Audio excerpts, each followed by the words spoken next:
Good evening, ladies and gentlemen, geeks and nerds and ambassadors everywhere, and welcome back to the Ambassadorial Wing and another installment of Ambassadorial R&D.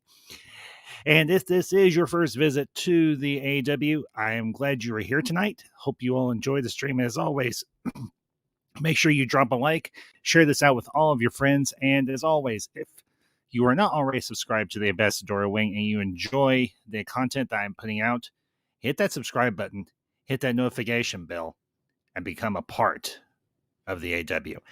And tonight, we're going to be doing a full breakdown and discussion of the season finale and season 1 of the Book of Boba Fett. And do want to send a shout out to the chat. Everybody that's lurking and otherwise. Kira, come on. Good to see you, bud. And I love food. Also good to see you. And of course, as always, for the Ambassadorial R&D, I have dropped the link in the chat. So if you want to come on and join me for the discussion, the link is there. By all means, use it. And with me tonight, I've got one of my regulars on here, a fellow ambassador. You know him. You love him. He is the head of Republic Gaming, Josh. Good evening, everybody. Evening, Josh. Good to see you, bud. So, how you doing, bud? I'm doing great. How about you? I cannot complain. So, and also shout out to the chat, the other Josh of the Order of Revan. Good to see you, bud. Appreciate you stopping by. And as I said, tonight we're going to be doing a full discussion, full breakdown, spoilers, the whole shooting match of episode 7 of the Book of Boba Fett. So, and also, if time permitting, we do have some other news that just dropped this evening during the there's this thing called the Super Bowl, something along those lines. But I find the Super Bowl rather boring. But there were some really good. There's always good commercials, and there's always sometimes some trailers. And that Ned just told me about for Doctor Strange and the Multiverse of Madness. So time permitting, we might discuss that as well. So, but Josh, I've done my intro here. I know I discussed Book of Boba Fett a little bit last night, but wanted to do a follow up and wanted to give everybody else a chance to give their thoughts, and let's have a good, entertaining, fun discussion. So, Josh, your thoughts on episode 7 in the Name of Honor? Satisfactory. Satisfactory. It Okay. was satisfactory. I'm sharing the stream out real quick. You're fine, bud. Appreciate it. Thank you. All right. I was very satisfied, and at the end when Boba and Cad Bane had that final confrontation, I was like, I hit a realization. I was like, so that unfinished Clone Wars story reel is still canon, but but the shot that Boba Fett let out wasn't actually fatal to Cad Bane like everyone had initially thought. Right. Honestly, I very much enjoyed I very much enjoyed the finale, and it did not disappoint me by any stretch. Now, do I think it could have been a touch better? Yes, I do. Absolutely. But for what it was, and I thought it was a good, solid. I thought the series in total was very solid. I may actually go back, and now that all the episodes are available, I may watch it from start to finish so I can fully digest it. Yeah, fully digest it and get a good sense for what they were doing. I'm probably gonna do the. I'm probably gonna do the same thing. Yeah. Yeah. Honestly, for me, as when they announced this series back last year, and I was like, and they aired when you had Boba Fett show up partway through season 2 of The Mandalorian, and you saw him being absolutely a badass, the badass that we all imagined that Boba Fett could be. And now to finally in this episode, we finally get to see Boba let loose. We finally get to see the Boba Fett that we have been hoping to see, and that we do see periodically throughout this series. See Boba just lay the smack down, kick some ass, and just come in and lay waste. And Yep. they presented some very good challenges for Boba and also for our favorite Mandalorian, Din Djarin. And I gotta admit, seeing Boba on the back of that Rancor was just That was badass. that was absolutely positively balls to the wall, badass as hell.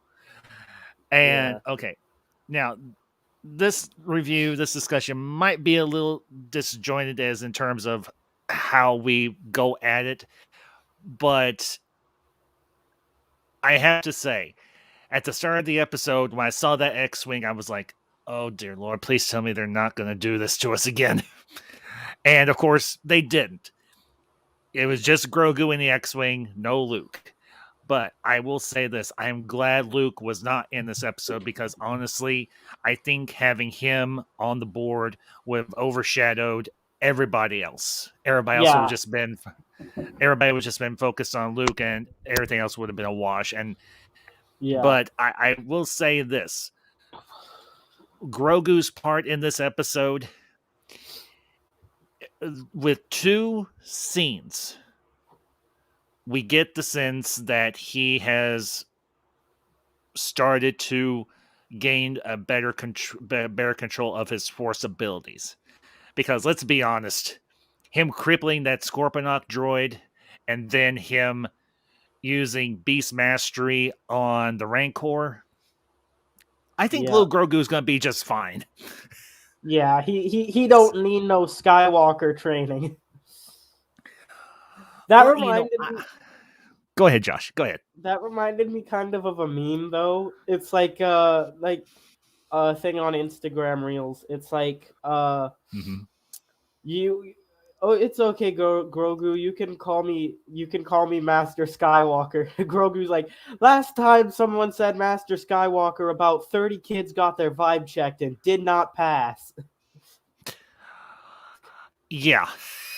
So, but honestly, the looking at the episode in the context of the entire series, or at least the first this season, I don't know if there's going to be a season 2. They haven't announced one way or the other. It tied things up very nicely, I think, at least. I'm guessing. Go ahead, Josh. Go ahead. I'm kind of guessing what they're gonna do is Mando season 3 is basically gonna be like a Boba Fett season 2 in a way, because the way they structured the first season was kind of like the way they structured this season with like kind of a chunk of it focused on what was going on with Din and Grogu, and then the rest of it focused on Boba. I feel like we're gonna get kind of the inverse of that with Mando season 3. I could be wrong, but my theory on season 3 of Mandalorian, this is going to be focused on the retaking of Mandalore. I think what they set up in season 2 is very much going to be focused around that. And obviously the conflict between Mando and Bo-Katan, because he still has the Darksaber, as we see in this episode. And she's going to be like, okay, that sword is mine by right, but now the question becomes, is Mando really going to be all that invested in becoming part of that particular section of the Mandalorian clans, the one that he belonged to, the Children of the Watch with the armor and Paz Vizsla? My guess is, and this is simply a guess, I don't think so. No. I think he still holds to the creed, at least in part. But at the same time, I think he's kind of evolved beyond that. So, Yeah, I and honestly, definitely have to I think agree. that's good for Din and everything. And want Uh to huh. give a very warm welcome to the other Josh, which we simply refer to as the Rev. Rev, good to see you, man. What's up, guys? How's it going? Doing just fine. How you doing, bud? Doing great. I just saw the halftime show, the Super Bowl. That was good, even though I really didn't Mm-hmm. care about the Super Bowl itself. I don't really care I about sports at all. I don't even watch. I don't even watch sports anymore. I just don't have the time or the patience for it. It's No, not even I heard worth that it. the halftime show is gonna have like some of the best like rappers and hip hop artists of like the Mm-hmm. '90s. So it's like Mm-hmm. I got to see how they do. So it was actually pretty good. Yeah. Who Well, was good. there? And hey, I'm glad you enjoyed it, bud. Truly. So, Rev, what are your thoughts on episode 7 of Book of Boba Fett? What'd Thought it you was great. think? Thought it was great. It topped all the loose ends. I didn't think it should have been multiple seasons. Because I always thought the Book of Boba was a launching pad for all the other Star Wars stuff, uh, especially Mando. We got a little bit of everything in it. Mm-hmm. Old Republic fans, they got their callbacks. If you followed Clone Wars, Rebels, Bad Yeah. Batch, it did a lot of shout outs there Yes. for those fans. It also set us up for Mando season 3 and Yeah. possibly the Ahsoka series. So I thought it did all that stuff. So I was definitely happy with it. The thing I will say about this is I'm honestly glad that we got the 2 episodes with Mando that we did in Book of Boba Fett. And I talked about this a little bit last night. I want to get y'all's thoughts on this. If we look at Book of Boba Fett in terms of, say, a short novel or a short story or something like that, or just as a novel, a book. Uh huh. Oftentimes in a book, you're going to have chapters that focus on a character that is separate from the main focus character, but also ties into the main narrative of the story. Yeah, And I think what they did with Book of Boba Fett, having Mando come in episode 5 and episode 6, at least in part, well, completely, really gave it. It's going to open up a lot of opportunity for season 3 of Mandalorian because we're not going to have to do any catch up. Right. They might have a little clip and everything or whatever to kind of summarize what happened previously, but season 3 of Mando is going to be able to focus on the main story without any catch up. So, guys, what are your thoughts on that?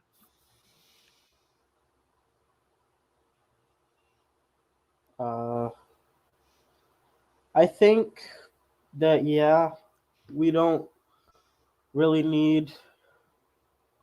I don't know where I'm trying to go with this. I had kind of a sick day yesterday, so Okay, I'm a bit. a little bit out of it. Yeah, I'm a little bit groggy right now. Okay, so well, let me ask you, Josh. In terms of how they set up the whole battle, what were your thoughts on that? How they had everything set up for that particular part of the episode.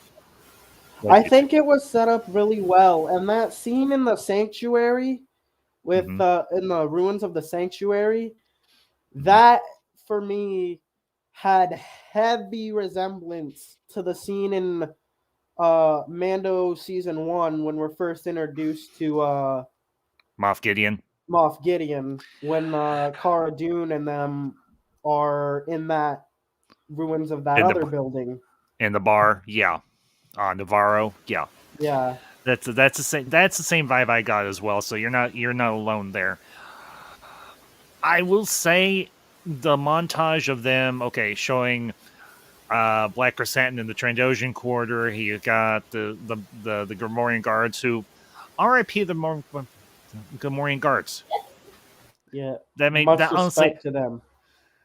yeah. You know, I have to say I was just a little bit saddened by the fact that the Gamorrean guards are dead, but at the same time, Yeah. it happens. So, Uh-huh. Death is a part of life. yes, it is. As a wise little green man once said. But honestly, Dude, you really say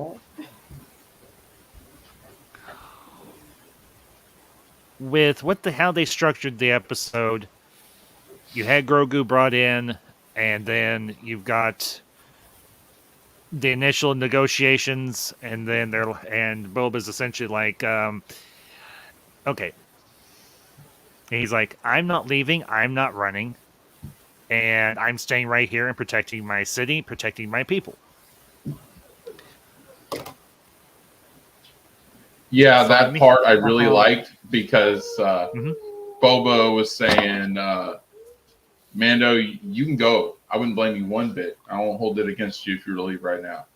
Yeah. He's like, that's not the way. There's no honor in that. I give you my word on I'm a man of my word.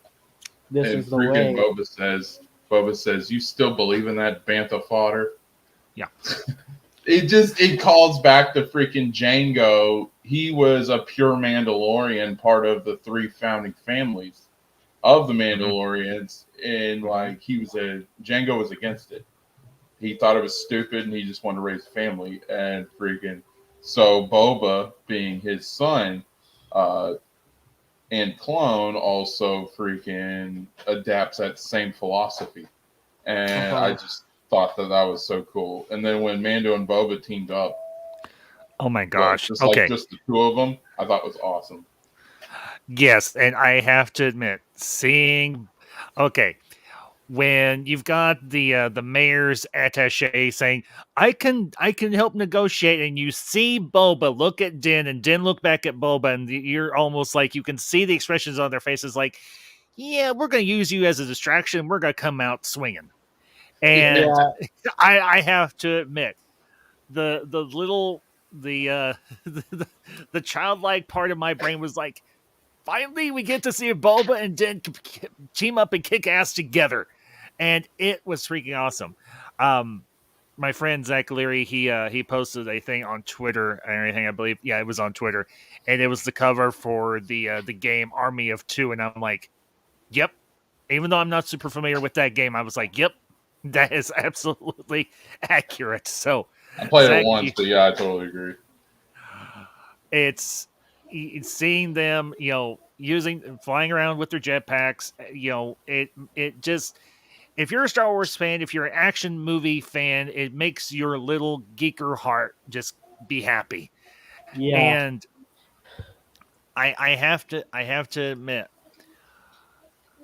when the Pikes pull back and you're like, okay, this was entirely too easy, and then Din's like, yeah, we've got problems, because he activates the infrared sensor in his helmet, and you see the outline of those droids, and I'm like, those look like droidicas on steroids.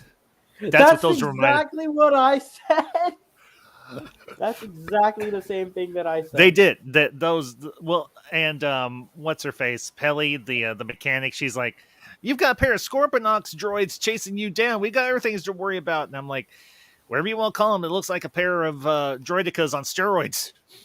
Yeah. So, and shout out to the chat, Sci-Fi Nation, Sci-Fi. It's good to see you, bud. Appreciate you stopping in this evening. So, but yeah, honestly, that whole sequence, and Din's like, hold on, I may have a solution. And then when you see the dark saber blade just bounce off the energy shielding, you're like, yep, they're kind of screwed. And Boba's like, I gotta get reinforcements, and Din's like, who the hell are you gonna go get? And then a little while later you hear that roar, and I'm like, yep. That makes You know what sense. I kind of thought about, though, when they were attacking those droids? Mm-hmm. I was thinking like the scene from Clone Wars when Anakin, Ahsoka, and Rex were training those Onderonian rebels. That's it. Say that one more time, Josh. I thought of the scene from Clone Wars when Ahsoka, Rex, and Anakin were training the Onderon rebels with how to get past the droideca's energy shields. energy shields. Yeah. I think I remember that episode vaguely. It's been a while since I've sat down and watched Clone Wars all the way through. Maybe I need to. But yeah, honestly, they're throwing everything that they have: flamethrowers, rocket mounted missiles, or rocket pack missiles, everything, and nothing's working. And you're like, what's it going to take? And then between Grogu and the Rancor, they knocked the ever loving snot out of them. Seeing the Rancor just go absolutely Batshit crazy. batshit crazy on those Scorponok droids was it was glorious. Oh yeah. Yeah. I mean, it was absolutely positively it was glorious. I loved it to death. To see a Rancor in like an actual fight, not just down in the dungeon. Yes, sci-fi, but that's also the name of the character, the female mechanic in Mandalorian and Book of Boba Fett. So catch up. But anyway, I will say this: the CGI for these fights, it was extremely well done, very well done. Good. The other thing I will remark upon, and I mentioned this to Josh before you came in, Rev. Me squash bug. Yeah, seeing a CGI Rancor, you almost wouldn't think it was a CGI Rancor because it looked that good, but it was obviously CGI. But I will say this: it looked just as good as the stop motion maquette that they had for Return of the Jedi. Yep, I was just about to say that. He did. Though the rank... there had to have been some practical effects with that because Boba and Din both physically interacted with it. Unless those were just, and that's a possibility too. Now, one of the shots that I absolutely loved was after Grogu. Well, honestly, the shot where Grogu is face to face, almost nose to nose with the Rancor, and you're like, "Oh, please don't eat Grogu. We just got him back," and he just puts the Rancor to sleep. And I mentioned had the this same thought, and then Grogu just cutely goes over and goes to sleep next to its head. Yeah. Oh yeah, when he started walking forward, those little cute feet, and freaking, I knew what was going to happen. Just because freaking, and if you play KOTOR 1, it's one of the, when you're doing your Jedi training, it's one of the big powers that they have you do is like Beast Mastery. Yeah. Yeah. It's exactly like control. That. There are two force powers that deal with that. And so like to truly master it, And he did really good. And then I like afterwards how he falls asleep next to the Rancor after he puts him out. Yeah. So that was great. But the really cool thing, and I mentioned this before you came in, Rev, was the fact that with those two scenes, we get the sense that Grogu, he's got much better reign on his Force abilities. So at the same, while I was a little disappointed that he didn't stay with Luke, I look at it this way. Who has he spent the most time with? Mandalorian. Yeah. The Mandalorian Din Djarin. Who? He was never going to pick the lightsaber. He's never going to pick the lightsaber, especially after we know about the sequels and who Luke's first student was. So he couldn't have picked the lightsaber. That in itself, and then him and Mando couldn't get any mission accomplished while they weren't together. They were just too focused right now. And I don't think they wanted to say their piece with each other. I think that was forced upon them. So they were always going to find their way back to each other. So it was good. Yeah, I was just a little bit, like I said, I was a little bit disappointed, but at the same time, it doesn't bother me the fact that Grogu went back. Sci-fi, cut it out. We're It talking makes about Book of sense. Boba Fett, not whatever nonsense that you're talking about. I'm not trying to be rude, but quit trolling my chat or I will time you out. Stay on the topic or get out. No offense.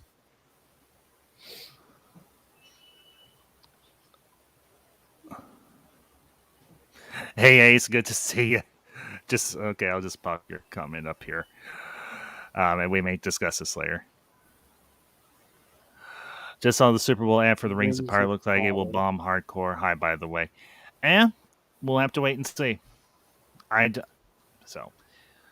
saw a trailer for a new new new Jurassic Park coming out this summer.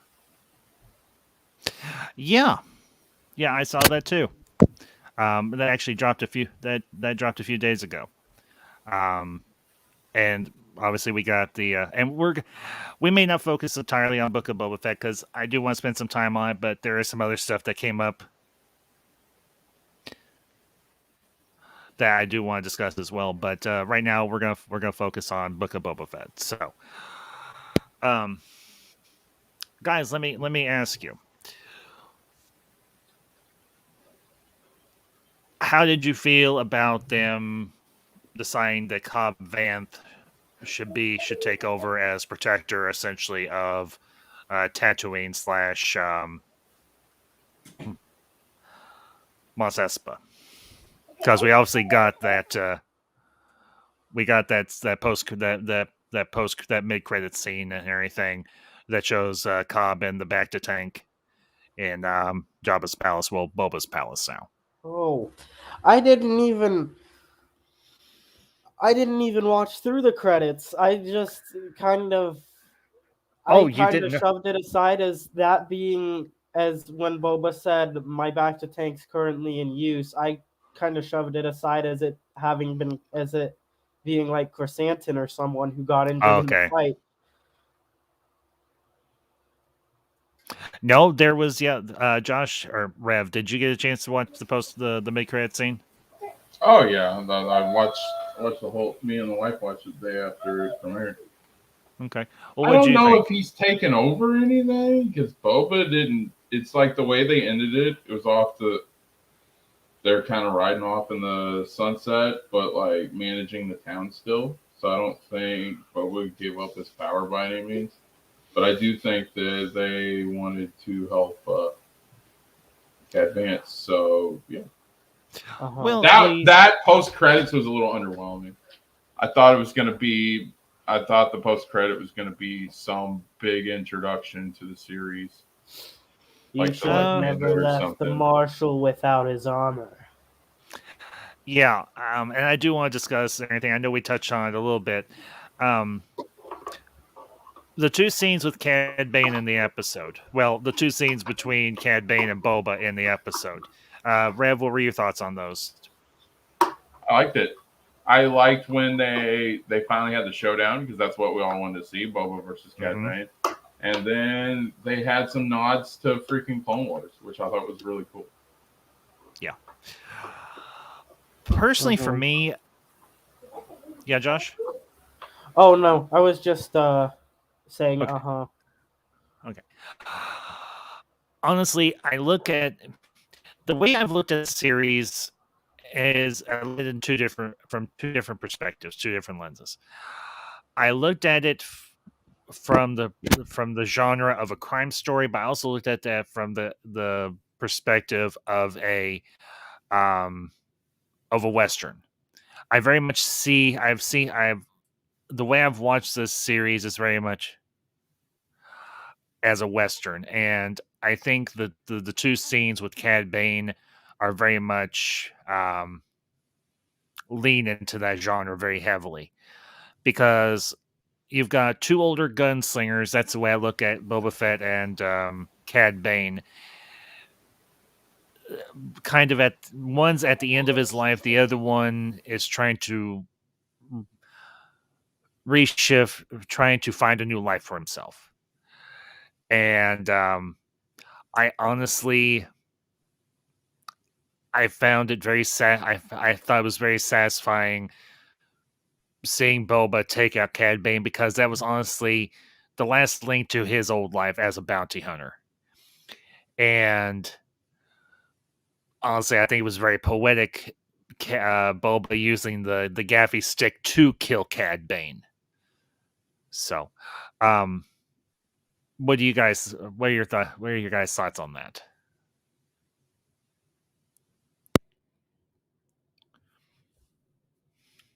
Josh, you're muted. Okay. I liked it, dude. Of course, I'm a huge Good, the Bad, and the Ugly fan. So yeah. So like the Western style, and that's what they created with the Mandalorian. So giving Boba that kind of Western style as well, I thought was perfect. Especially that's the way they were gonna do the showdown between Boba and Cad Bane. I thought was perfect. Yeah. Because they were kind of like a couple of gunslingers. So I liked it. Yeah. Also, you mentioning Western, Cad Bane, just his outfit, he's definitely a character. Like his outfit, his demeanor, the way he acts, he belongs in a Western. And Go ahead, bud. A lot of people have described like some of the bounty hunter side of Star Wars as like a space Western. And I will again point that Boba's boots have like spurs on them.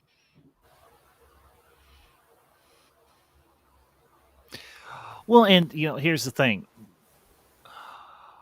Star Wars has always had a Western aesthetic, but it's also had various other aesthetics tied into it.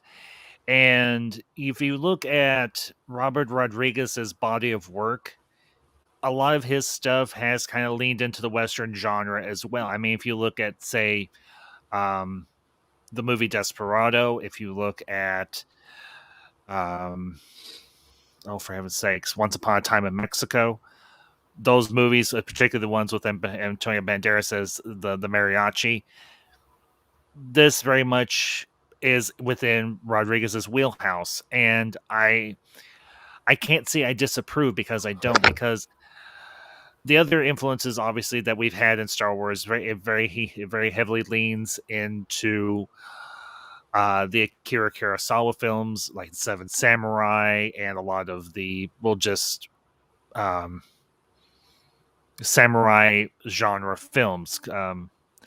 So for me, Book of Boba Fett borrows or pays homage, I want to say more accurately, it pays homage both to the Western and also to the other roots that Star Wars has been tied to, and that is very heavily influenced, at least in design, somewhat in philosophy, from, like I said, Akira Kurosawa's work, all the Western films of the past, and so on. So, looking at Book of Boba Fett through that lens, it makes a lot of sense in a lot of the choices that they made for this story. I mean, you can make the argument that Boba Fett is almost like a Ronin, which, for those of you that might not be familiar with that term, a Ronin is essentially a masterless samurai, because samurai were often tied to a particular lord or whatever. But whenever the lord was killed or cast out or whatever, or if a particular samurai lost favor with their lord, they would be cast out, and the Ronin had two options. They could either become a Ronin and become like a hired gun or a hired fighter or whatever, or they could commit seppuku, an honorable death, honorable suicide, essentially. So, and I think with Book of Boba Fett, we very much get the idea that Boba's really trying to find a new path through the universe. I mean, he says it perfectly, and he echoes what his father said in Attack of the Clones to Obi-Wan Kenobi when he says it to Din Djarin. I'm just a simple man trying to make my way in the universe. Like my Boba father Fett. before me. Yeah, exactly. So Boba doesn't want to be a bounty hunter anymore. I mean, he's obviously made a very healthy living at that. I mean, he says, "I've got the credits," so he's not wanting for financial stability. He has it, but he's trying to find a purpose. And I potentially see Boba Fett, if not Fennec Shan, most definitely Boba Fett popping up in season 3 of The Mandalorian. Yeah. So I've got plenty of treasure. It's muscle we're lacking in.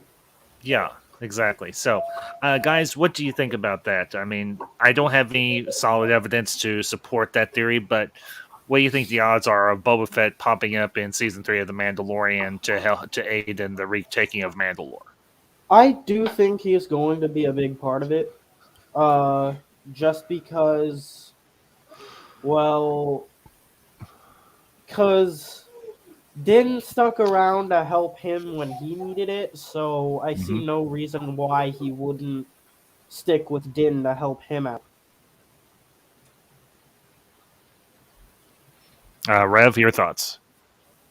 Oh, I think Boba's going to be a huge part of it. I think Boba's inevitably going to have a darksaber.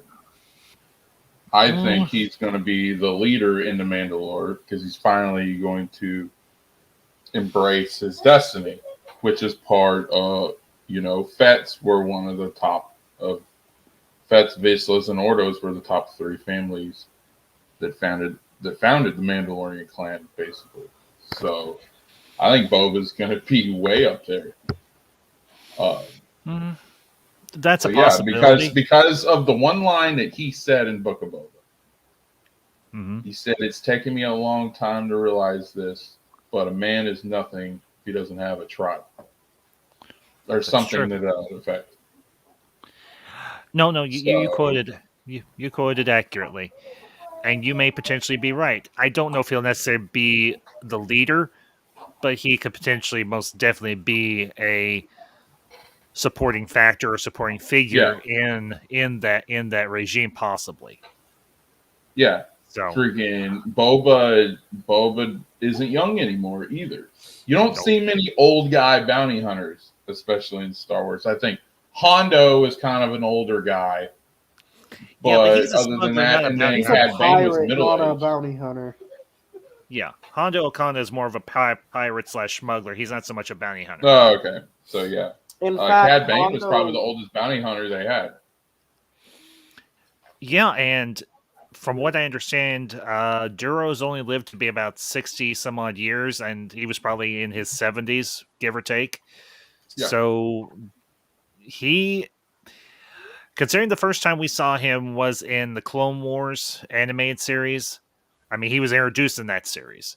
Yeah. And to see him now in live action, and I will say this, watching it a second time, the CGI work they did on Cad Bane, making him look older, and not to mention seeing a character that had only existed in CGI animation now brought into live action, they did a very good job.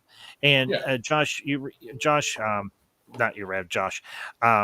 You remarked on the design of his the design of Cad Bane.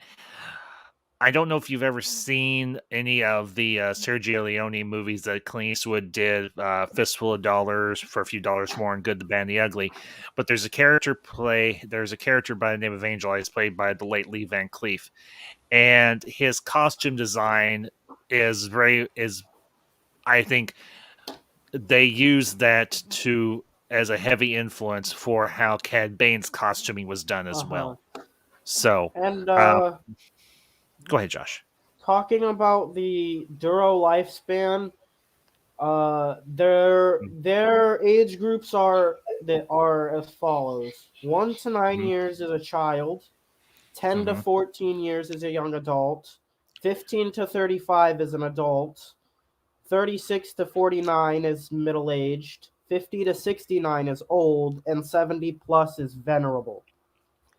Okay. So it definitely, you get the impression that Cad Bane at this point in his life, he was regarded as most likely venerable, because he would have to be in his 70s at this point. So, Oh yeah. because he would be at least in his 30s or so when we see him in the Clone Wars, at the very least. And you can even see it by From how. Go ahead, Josh. from what information I found, he's actually in his early 50s in the Clone Wars, which is Okay. why I'm so surprised that he's still alive for the time of the Book of Boba Fett. That's true. But at the same time, he's got the resources to keep himself going and everything. But I will say, he moves.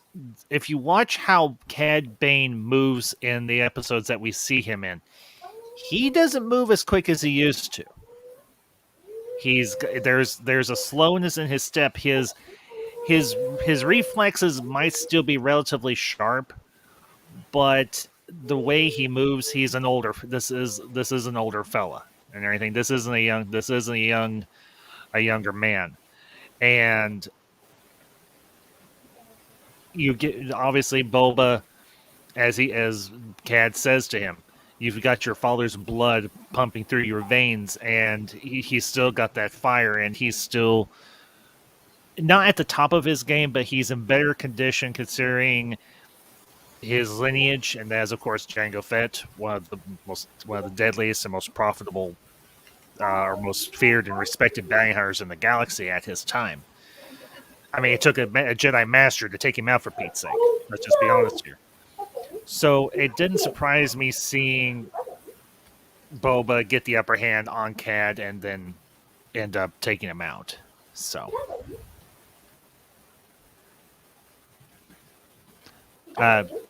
Josh, you're muted. Can you hear No, I'm me? not. No, Josh, not Rev. Sorry, Rev. Can you hear me? Oh, sorry. Yeah, you're coming through fine, bud. Okay, even though Boba's kind of a relatively older man compared to before the last times we saw him, he he's still, I'd argue, he's still kind of in his prime. Yeah. Well, the thing you have to remember about Boba Fett is he is an unaltered clone. He wasn't given the age accelerants that the other clones were. So he's been able to age at a normal rate. So he hasn't had the burnout, and also he's been able to lead. He hadn't been in constant warfare like the clones had. I mean, we do know that Captain Rex did survive at least and up till the Battle of Endor, because they've retconned it to where that one older gentleman that has the beard and everything, Is Rex. and the darker complexion is Captain Rex. So, and I'll bring up the file the picture you sent me, Josh. So just give me a second here. Okay, hang on. All right. Yep. Obviously, this is Lee Van Cleef from the Fistful of Dollars movies. So, and okay, I'll bring up. Let me stop this one. I'll bring up the other one that you said, Okay, Josh. yeah, I can see where Cad Bane's costume drew some information or inspiration Yeah. from that. Here's a better image, and Rev, thank you for saying these, bud. Appreciate it. Yeah. This is actually what I was looking for. So, okay, hang on. And share. So, okay. There you go. And honestly, I'm glad that they did. I mean, oops, I didn't mean to close that one. Sorry about that, guys. Hang on one second. Okay, there we go. Yeah, everyone was saying that was heavily inspired, and I can totally see it. So. Yeah. Well, and like I said, Book of Boba Fett is definitely inspired by a lot of Western genres. I mean, if you look at what everybody's calling the first couple episodes where Boba's amongst the Tusken Raiders, they're calling it Dancing with Banthas. But there are other Western stories aside from that do borrow from that particular storyline. I mean, there's even real life stories of where the Native Americans did take in their captives or people that were cast out, and they became a part of the tribe. They had to earn their way in, but they were accepted as part of their tribe. So hold on, those tubes that he has that Bane has in the Clone Wars, I don't know if I saw those or not in Boba. yes, yeah, the tubes that ran from the sides of his cowl, and you see it and everything. You see the pack on his back that runs to it. So yeah, they're still there.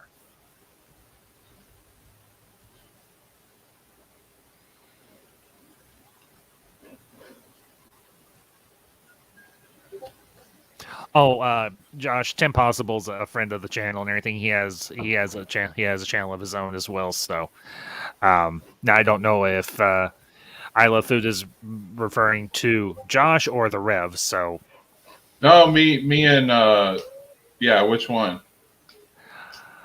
Tim Possible. He's probably talking about me. Me and Tim are really good friends. So yeah. Oh yeah. Me and Tim and everything. He and I consider him a friend as well. So I've got Ace's comment up here. Does anyone else think that there should be a Tuco equivalent in Star Wars, since there was an Angel Eyes equivalent and no, Hondo doesn't count? Yes, Ace, there should be. The question is, who would it be? I mean, well, you could almost say that maybe the Twi'lek assistant to the mayor, he could be Tuco, maybe. Tuco? Hondo is a perfect shout though, because he was always turning on Anakin in that group, or whoever's got the better business deal, which is totally like Tuco. So yeah, Who's Tuco? I guess that's Tuco. He was basically this guy who poses as a sidekick to Clint Eastwood's character, Good and the Bad and the Ugly. And then he turns on him because Van Cleef's character had a better deal. And like Hondo is just like that. If you watch Clone Wars, he does it all the time. So yeah.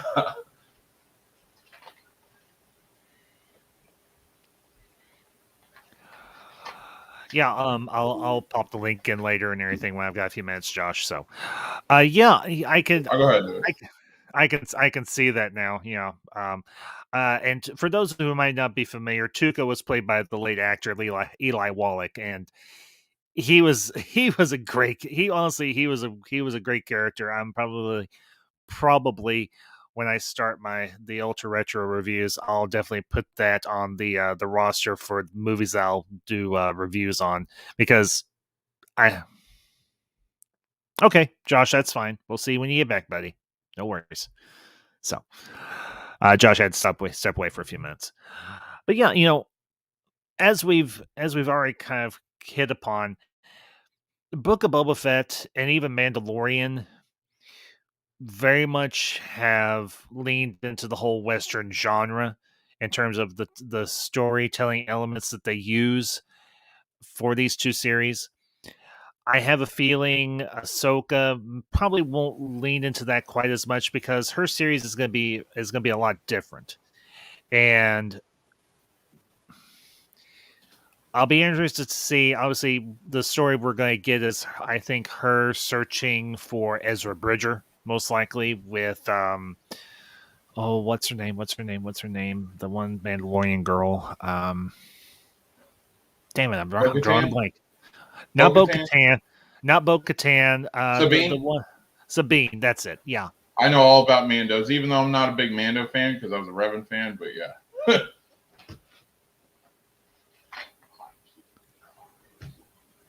Let's see. Hang on, Josh. I'm trying to post a link to Tim's, but I guess I'm not a wrench, so. Hang on. Let me see if you're. Oh, you okay? Hang on, Rev. Give me just a minute. I'll give you a wrench. Just 1 second. Okay. Yeah, because I gave the other Josh a wrench too. So all right. There you go, bud. All You right. are now a mod. Use it responsibly. Yeah, no problem. There we go. Okay.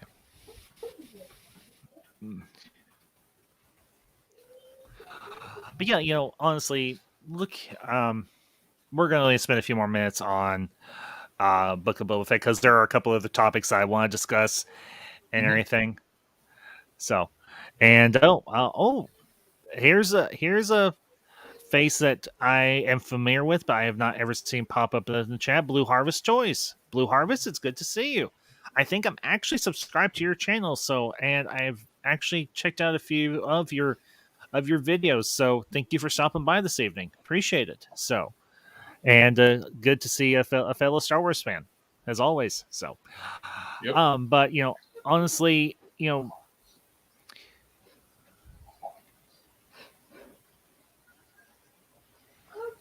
what in the okay. Ace, is this one of your friends? Blue Harvest Toys, is this one of your friends, Ace? If it is, that's okay. I just want to know now. So, Hey, Blue Harvest, I just subbed to you guys' channel. okay, grief. I'm getting all sorts of people in here. Ace, if this is you, thank you. I appreciate it. Right? And nope, don't know him. Rev, is this one of your friends? Who? Blue. Blue no. Harvest Toys. Okay, Well, they said they're all way, coming from Blue Harvest. I'm familiar with Blue Harvest. I've heard Blue of Harvest Stream, Blue Harvest Toys, I've heard of. I know the Blue channel. Harvest Raid. Yeah, there's 3 people coming from his channel. So, well, everybody who's popping in, thank you very much. 1, 2, 3, 4. 4 plus Blue Harvest Toys, so a total of 5. Well, thank you very much, everybody. Appreciate it. Thank you for coming by the Ambassadorial Wing. Mr. Temuel. Okay. Hey. Well, everybody that's coming over from Blue Harvest Toys, thank you very, very much. And shout out to Blue Harvest Toys. Thank you for the raid. And appreciate you stopping by the Ambassadorial Wing. So, okay. There is one thing I want to kind of... And I can't hear from you. Thank you all very much, Darth Musa. Appreciate it. You all have a great night. No.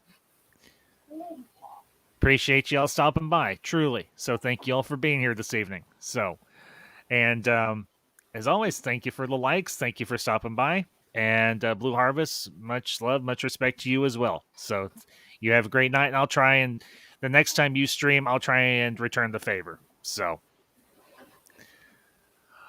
but let me ask you all one question. This is not a serious question.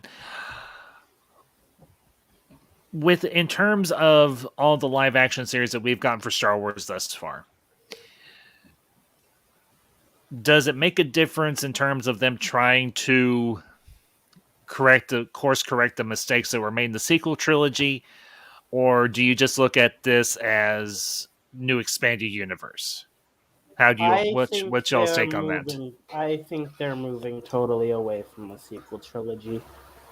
I think they're just they're doing this since this is long before. This is 30 years before the sequel trilogy happened. Yeah, where we are currently. So I would say that this is just them building trying up to fill stuff and doing their own thing to kind of forget that. What kind of mess. well? Okay, Rev, what about you? What do you think? But as far as I don't think they're trying to course correct. I do think that a lot of criticism was that some of these characters didn't have their own backstory. I think they're going to go there, give them a little backstory. That's it. If you notice with all these series, they never mention the sequels. Granted, are there certain things that might tie into the sequels? Yeah, but it's the Lucas Star Wars, the original trilogy, Bad Batch, Clone Wars, that type of stuff that is focused on. That's all where all the callbacks are getting. Did we pretty much figure out that Grogu was not going to pick the lightsaber because he can't be the first Jedi to be trained? Because that's in the sequels as Ben Solo, aka Kylo? Yes. They didn't mention it. They didn't give any shouts. Everything's original trilogy, prequels, those Yeah. era stuff like that. Some are a few nods to freaking Old Republic because that's where you get your backstories behind the Mandalorians and all that other stuff. That's where the nods are coming. They haven't given one nod to the sequels or even acknowledged the sequels, not one time.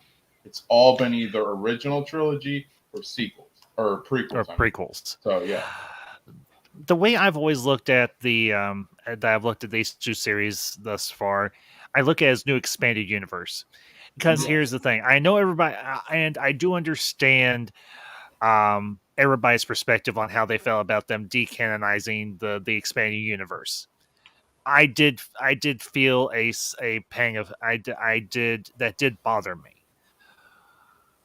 But the expanded universe, the material, the content, it still exists. It's still out there if you know where to look for it in the secondary market, like eBay or Amazon or whatever. It's still out there. It's not been erased.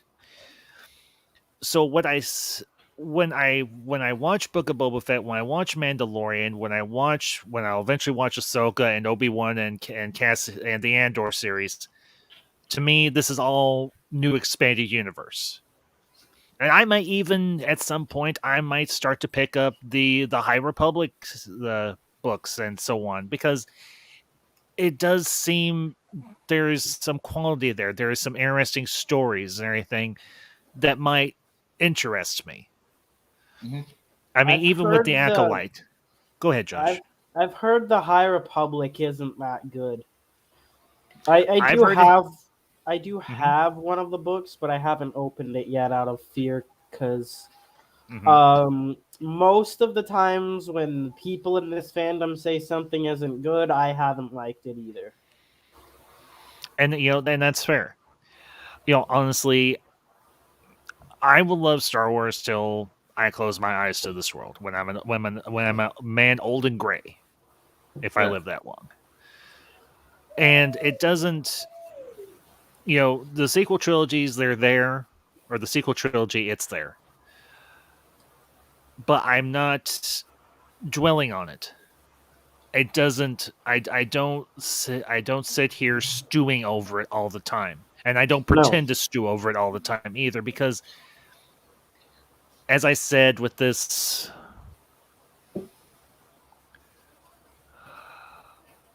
little card here. Give me just a minute because I want to pop. Well, I can't really. That's all right. I'll show it later. It's what the little card I had come up before I started the stream. I'm here to celebrate pop culture. I'm not here to mourn it. And right.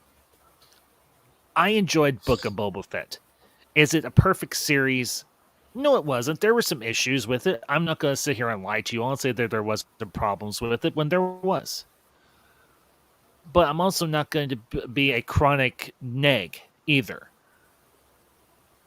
So that's just not where we're going to... That's not the direction I'm going to go. That's the direction I've not gone with my channel. So, and I do want to send a shout out to Michael S. Michael, it's good to see you, buddy. Appreciate you popping in. We're actually going to... I think we're going to transition from Book of Boba Fett over to the two trailers that have dropped this evening from the Super Bowl, and that is, of course, Doctor Strange and Multiverse of Madness and Lord of the Rings of Power. So, I don't think I'll get any type of copyrights. I haven't before when I've shown stuff from Marvel or even from Amazon. So, if you guys want to stick around and react with me to these and everything, you're more than welcome to. Or if you want to bounce or anything, that's your prerogative as well. So, could we also look at that Jurassic Park trailer that dropped? Jurassic World Dominion. Yeah, absolutely. Yeah, I wouldn't mind at all. I mean, I'll say it. I enjoyed it. So, I need to catch up on my Jurassic Park / World stuff. And I love food. Hey, dude, know that. Hey, if you didn't care for the series, you can say that here. I'm not going to berate you if you have a differing opinion from me. you this is a place where you can state your opinion and you're not going to get attacked for it. So, and I think by now I love And food. You know that. that's also what I'm building my community with, that image of you can say anything and not have to get attacked for it. Exactly. So, all right. Well, the first trailer we'll bring up and is Marvel Studios, Doctor Strange and the Multiverse of Madness. So, give me just 1 second.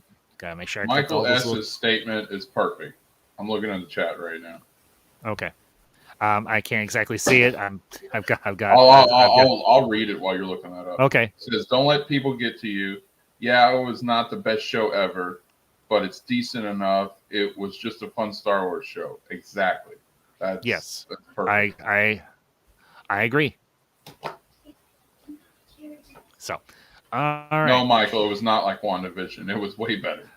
WandaVision was good. I'm sorry. WandaVision was I'm trash. sorry, I kind of avoided WandaVision. I haven't watched. I loved WandaVision. I thought it was a good series. I did. I loved WandaVision, but if y'all It's the worst out of all the freaking MCUs. But I disagree. What I will say is that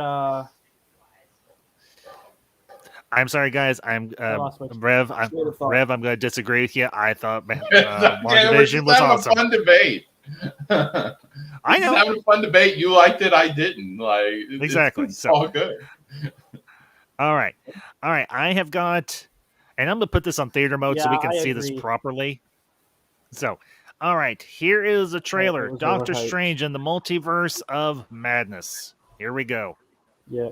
I just realized this might spoil me a bit because I haven't watched every night. Spider-Man. I dream the same dream. Or no way. Or whatever it's called.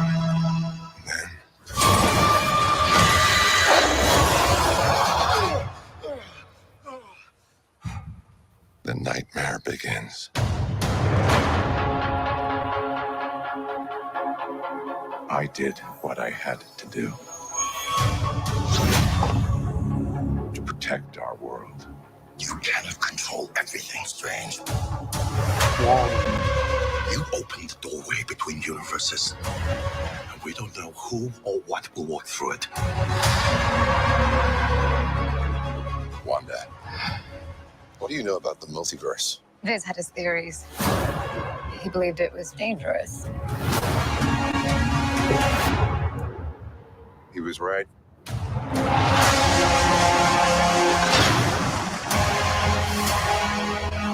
I'm sorry, Stephen. Your creation of reality will not go unpunished.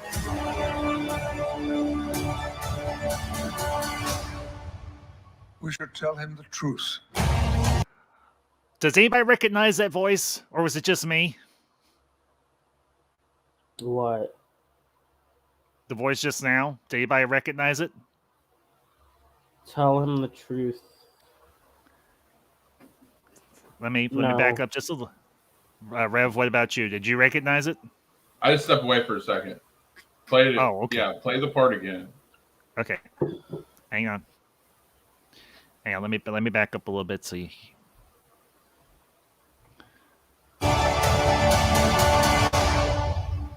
We should tell him the truth.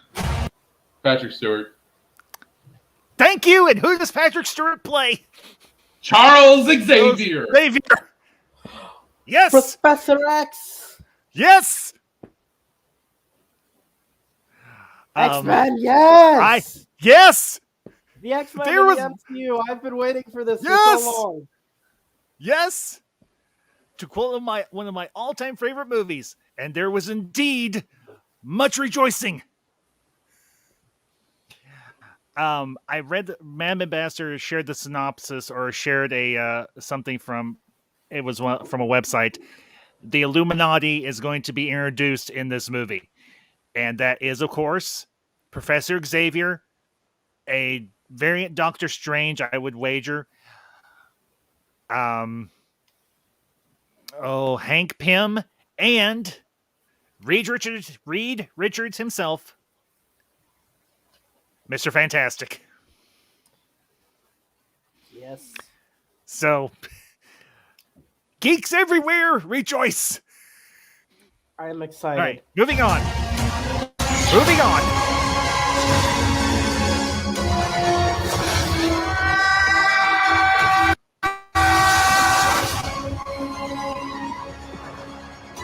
Things just got out of hand.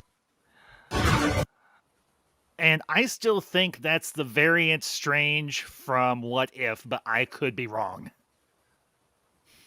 I haven't even watched that. You haven't watched What If? No. I I need to catch up on my MCU. Josh, you need to watch What If. It was really, really, really good. I'm not gonna BS you. It was good. It was entertaining. It was fun, and it was epic. So anyway, Yeah. moving on. Go. All right. You break the rules. Look out! You become the hero.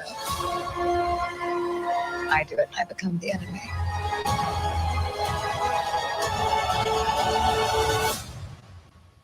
That doesn't seem fair. She's not wrong. No, Huh? Again, Rev. I said, oh no, not Wanda. The Ray of Multiverse of Madness. Yay! She's not Ray. You shut up. Hey. She is totally not Ray. She was better written She than is Ray. so OP. She's the greatest witch ever. That even freaking Doctor Strange needs her great help. Well, even Doctor Strange has to work with others. He can't do everything, Rev. No, but Wanda can. She still needs help. She can. She cannot And do remember- everything. I do not like Remember- Wanda. I do not like Scarlet Witch. I do. Wanda has practiced with her powers for several years at this point. Ray got only 1 year, if even that. Yeah, I so don't know, man. thank She you. was a fangirl for a long time. You know, you can build up them powers being. Look at all the Palpatines. All they were fanboys and fangirls, and they became the greatest of all time. Palpatine was not a fanboy. Yeah, he was. Trained. He was a trained. fanboy of the Sith, and He freaking worked his wasn't. way into freaking. No, he wasn't. Not even to be remotely. the apprentice to Plagueis. No, he wasn't. He was not a fanboy. Plagueis found Oh, him. he was such a fanboy. No, he wasn't. Not even remotely. Dude, you need to bone up on your lore because Palpatine was not even aware of the Sith before Darth Plagueis found him. Yeah. Canonically, What are you talking No. about? It says in the Plagueis book that he admired the Sith and he always wanted to be a Sith. No, he did. No, it didn't. Dude, I listened to Daniel Day-Lewis, or not Daniel. Oh, what's the name of the guy? Daniel Lewis. Or No. Hey, I'm trying to guess. He played. because- He played Niles on the nanny. Oh, for heaven's sakes! Oh, the nanny. Oh no, I didn't watch. He played Niles. That was the guy that did the audiobook for Plagueis. So, but no, Palpatine was not a fanboy. You need to do some better research. How did he exactly get trained? If they told him to read a bunch of books and that's how he got good, that's not being trained. Plagueis found him. Plagueis took him as his apprentice, but he was not already powerful. Not even remotely. canonically speaking, now I don't personally agree with this statement, but a lot of people have said it to me. Palpatine is more powerful than even Vitiate was. That's bullshit. Vitiate was much more powerful than Palpatine. Way more Yeah, powerful. that's what I No, tried to say to the So- people who try to say Hey. Palpatine's the most powerful. Yeah, Sith because they're a bunch of ever, but original trilogy. They're a freaking bunch of gatekeepers. idiots. Freaking Vitiate, if you look at the history, Vitiate was always more powerful. He force essenced himself into like a bunch of people at the same freaking time. That's why you had the true Sith Empire with the freaking Yes. Eternal Empire. Yes, exactly. Freaking Vitiate devoured entire planets. Yeah. Freaking and not I'm by like- using a Hey Death Star. guys. let's finish the trailer, then we can discuss this a little bit further. We've got 16 Okay. seconds. So You got it. let's finish the trailer. I don't want to get off on a sidetrack here.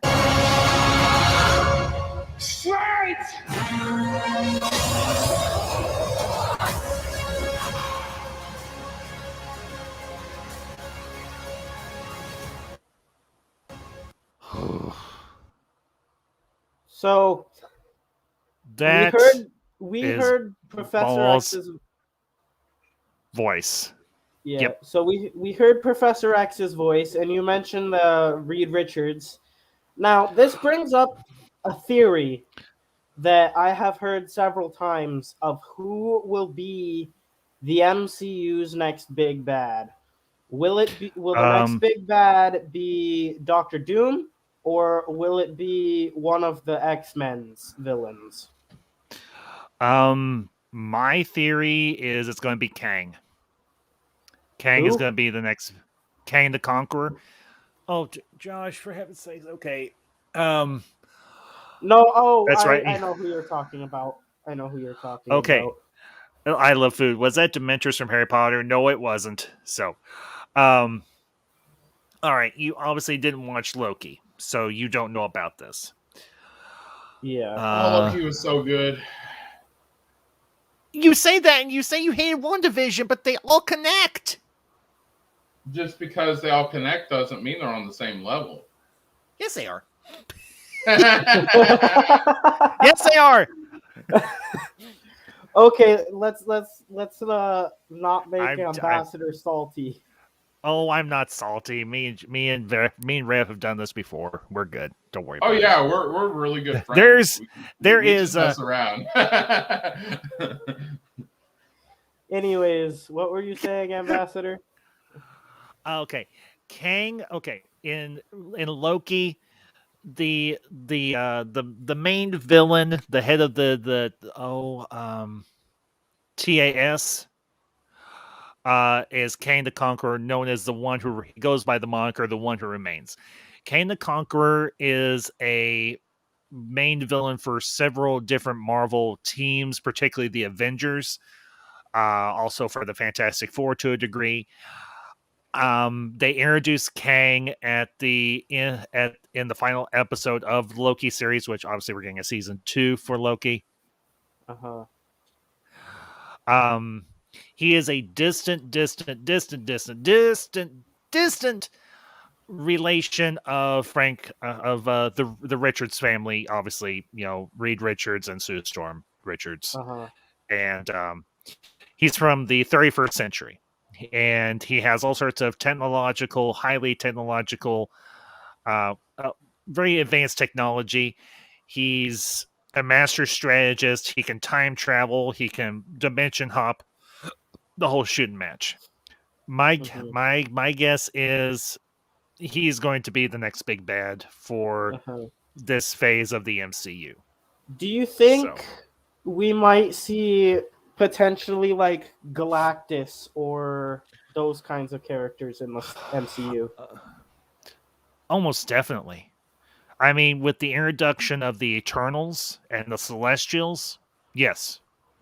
And yes, I do think the Eternals was a good movie. I haven't watched it yet. I really need to catch up. Josh, question. Well, you've got Disney Plus. It's all on there. The Eternals got dropped onto Disney Plus. Regular ass Disney Plus. It's kind of unfortunate that none of the Spider-Man movies are on Disney Plus, though, because I haven't watched No Way Home yet. Oh, dude. It's not going to be on there for a while. No Way Home's doing so good. It's going to be in the theaters for a good minute. Oh, dude, No Way Home. It was so freaking good.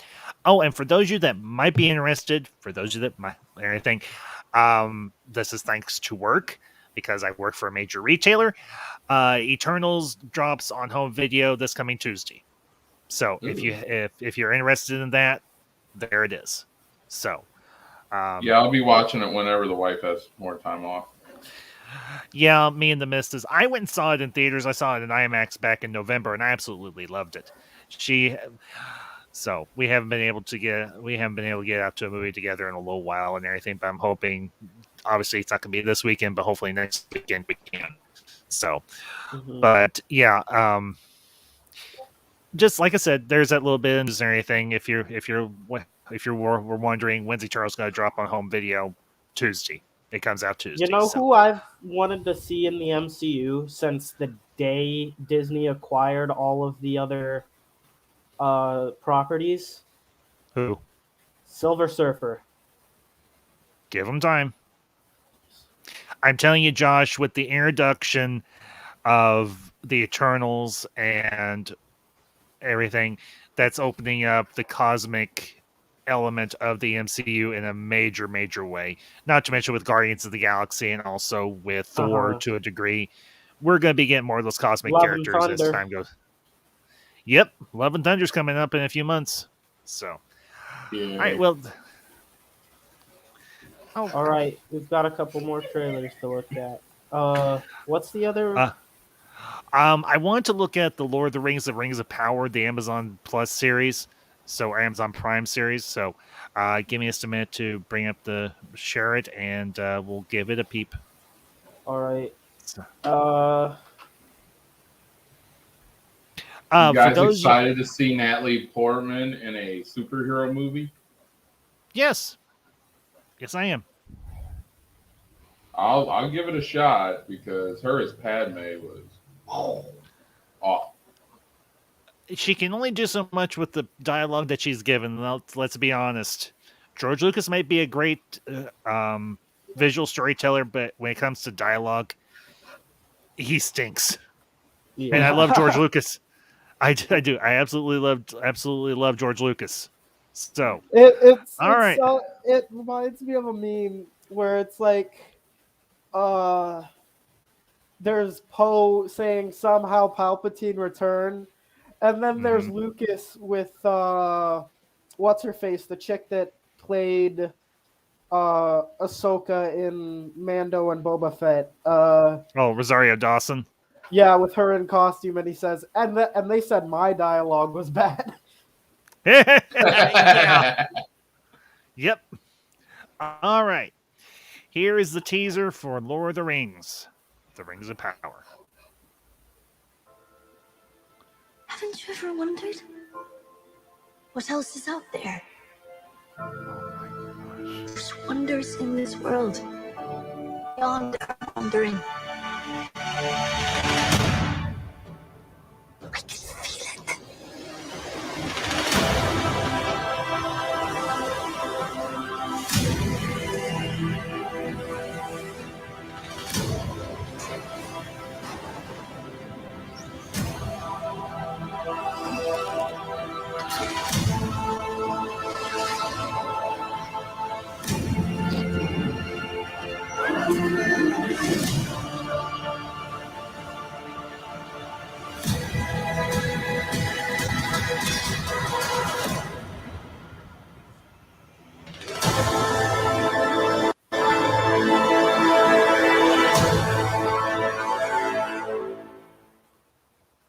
Whoa.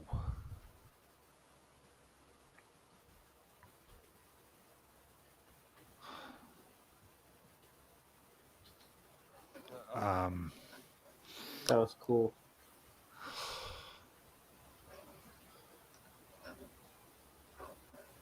I'm somewhat speechless, and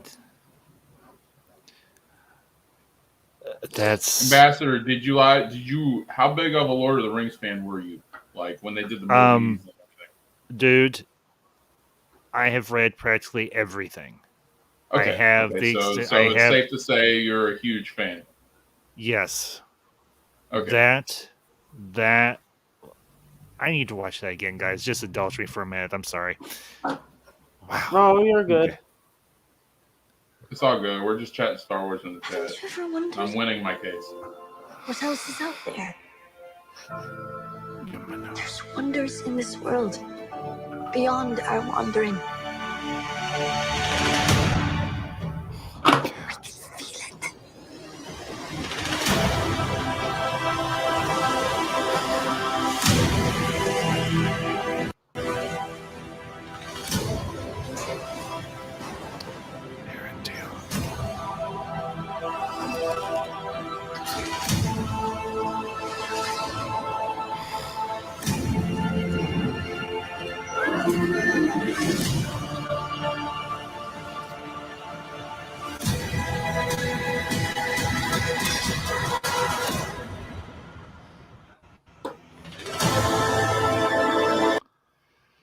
September 2nd. All right. That's Okay. interesting. I kind of need to get into the Lord of the Rings and stuff because that has kind of interested me. I just haven't gotten the time to sit down and watch it. Yeah. I liked Aragorn, but like I wasn't a huge fan. I really didn't care for the Hobbits, but like I thought Ian McKellen was an awesome actor in the trilogy. Viggo Mortensen as Aragorn I really liked, and then Orlando Bloom as I forget the name, but he was like the elf. He's really probably one of the most popular. They had a lot of good actors in that. They had Christopher Lee in there as well. Okay, Christopher Lee actually knew Tolkien. Oh, cool. Yeah, was on a pretty much a first name basis with Tolkien. Yeah. And I love food, dude. That's cool. If that's not your thing, me, I have always been a huge fantasy nut. I love that sort of thing. Okay, Josh, what is it? Is that the trailer for Jurassic World? Dominion. Okay, give me a few minutes or anything just to kind of digest what I just watched, and then we'll definitely check that out. Okay. All right. So. Yeah, I agree with. I love food too. Lord of the Rings is okay. I wasn't a huge fan of it, and that's fine. And hey, Rev, that's dude. No offense taken. Not everybody's going to key to the same things I key to, but me, I love fantasy. I love sci-fi. That's why I love Lord of the Rings and I love Star Wars. That's okay. For those you, I may be talking Greek here for a few minutes, but here's the basic gist of what the Rings of Power is. It is a adaptation of one of the last books that Tolkien had written, and he didn't even get to finish before he died, called the Silmarillion. The Silmarillion, essentially in chronological order of the Lord of the Rings, is the first book. It goes Silmarillion, The Hobbit, Lord of the Rings. And from what I understand, the Rings of Power delves very heavily into the events of the Silmarillion, which take place in the Second Age, which deals with the forging of the Rings of Power. And a lot of the characters there are involved with that. And of course, one of the main characters is, of course, Sauron. So, for me, this is a series I'm definitely going to effort to watch and everything because as much as I love Lord of the Rings, I can't pass on this. I can pass on Peacemaker. I mean, I don't hate Peacemaker, but I haven't really watched it past episode 4. But this is a series I'm definitely going to check out. So, anyway, let's bring up. Hey, Josh, I'm just going to look it up on YouTube and everything, and I'll bring it up that way. So, it's easier. Here, I'll. No, it's okay. I got it, bud. No, I got it, bud. It's okay. Just give me like 2 minutes, and I'll have. Give me a minute, and I'll have it up. Okay. There it is, Jurassic World.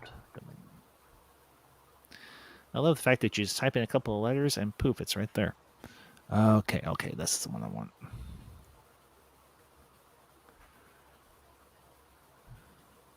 Pause it.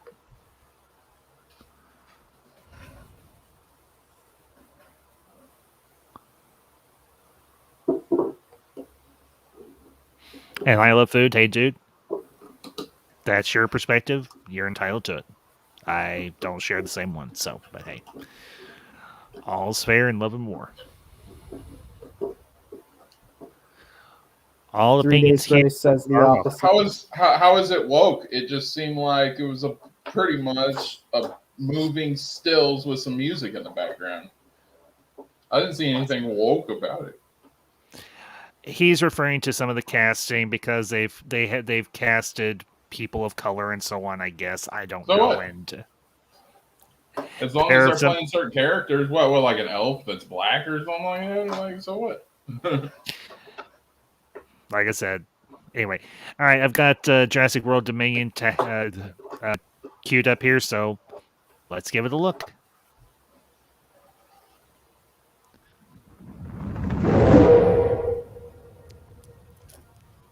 I wanted to show them something that wasn't an illusion. We'll find a way.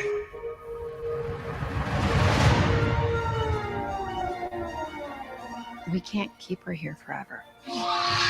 They find her, we're never going to see her again. We got to protect her. That's our job. Humans and dinosaurs can't coexist. Movie I saw her in. Does everybody know what movie that was? A little thing called The Last Jedi. At least she doesn't have Who? purple hair and wearing a Laura Dern. Oh god. Oh, she was Holdo? Yeah, Yep, she was Holdo. she looks way better in this than she did in that other movie. Sure, her acting in this is way better than freaking Last Jedi. Well, too. she's directed by somebody competent. Anyway, all right, moving on. Come out all this way just to catch up now, did you? You coming or what?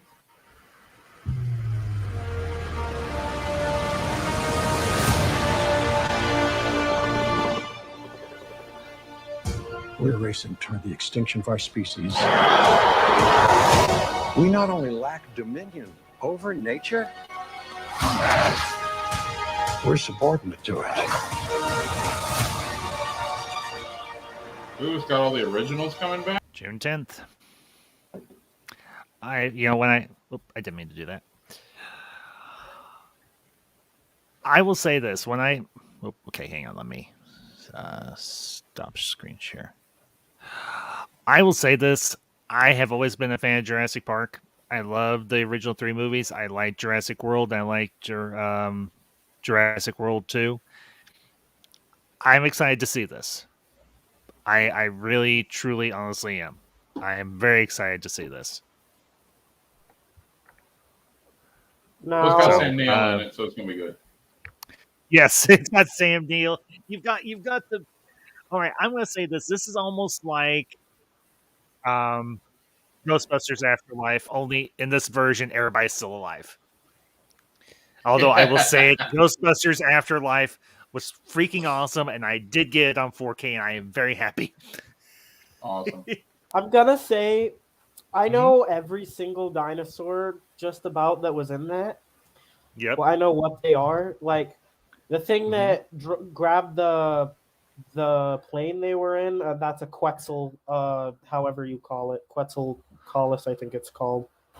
And then we have the old raptors. I think Blue. I think that was Blue. That he was, doing the hand thing. Yeah, that was Blue, and Blue actually had a baby, if you noticed. And So- that thing that was charging them, I think that's based more on what scientists have said velociraptors Raptors looked like. Supposed to Yeah, with look the like. feathers. Yeah. Yeah. Because the featherless raptors are more based on the Utah raptor, from what? Yes. Yeah, I agree. Yeah. From our theological standpoint, yeah. And then we have obviously the Allosaurus group. Yep. Honestly, you go to this movie to see the dinosaurs, but it's good to see.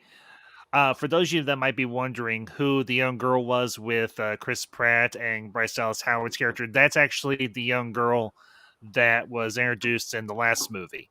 The girl that was cloned by the guy that knew John Hammond. And I have to say the callback and everything, the dialogue from the first Jurassic World with John Hammond, the late Richard Attenborough. So, I was okay with what they did there.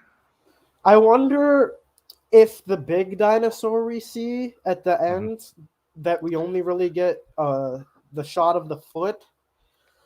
I wonder if that's a type of dinosaur we've seen in the show or in the series so far, or if it's a bigger if it's another one like Giganotosaurus or something. That's a possibility. I haven't boned up on my on my dinosaurs in a while, Josh. So you're gonna be kind of the authority. And hey, Rev, good to see you too, bud, and appreciate you stopping in. You have a good night, and we'll catch you next time. All right, I know my dinosaur stuff because I play Ark Survival Evolved and those kinds of games. Mm-hmm. And Sci-Fi Nation, welcome back. Good to see you again. So, we just Sci-Fi. We just got done checking out the trailers for Doctor Strange: Multiverse of Madness, Lord of the Rings, and we just watched the trailer for Jurassic World. And I'm gonna say it. All three are things I'm definitely gonna check out when they drop. So, but as a kid, I loved studying dinosaurs. It was something that I always enjoyed. And when the original Jurassic Park came out back in the mid '90s, I was like, "Ooh, this is neat." And then when they announced that they were going to revitalize the franchise, I was like, "I'm good with that." And do I think they're the greatest movies ever? No, but Jurassic World and Jurassic World 2, they were very entertaining. I enjoyed them for what they were. And it's, like I said, it's good to see the it's good to see Ian and Sattler and the other guy and No, Grant. I think I heard what's his name? The guy who played Grandmaster in Thor Ragnarok. He was also Jeff Goldblum. I heard Goldblum's voice in that. Which I know he was in the past Jurassic movies. Mm-hmm. Well, he had cameos in those more so than main roles. So, but it's good. It'll be good to see him front and center again. So, but yeah. So, well, Josh, I think we're going to go and wrap up here.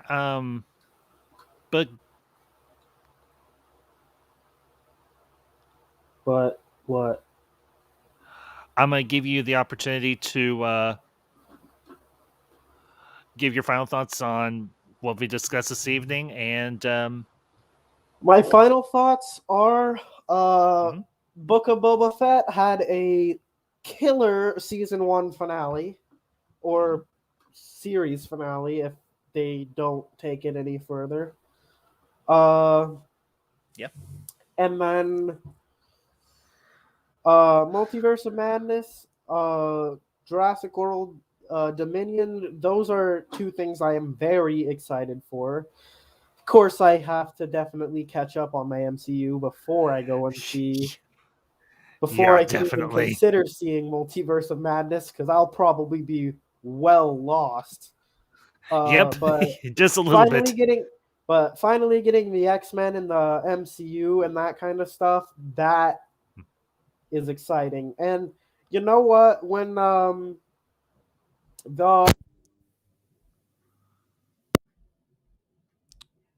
Josh, there you go. Okay. The altered stories that the MCU had with Wanda and Pietro as they showed up in the movies, I did kind of like that. But I wonder, since they're going the multiverse route, are we now going to have the MCU version of Wanda and the X-Men version of Wanda in the same kind of place? In the same...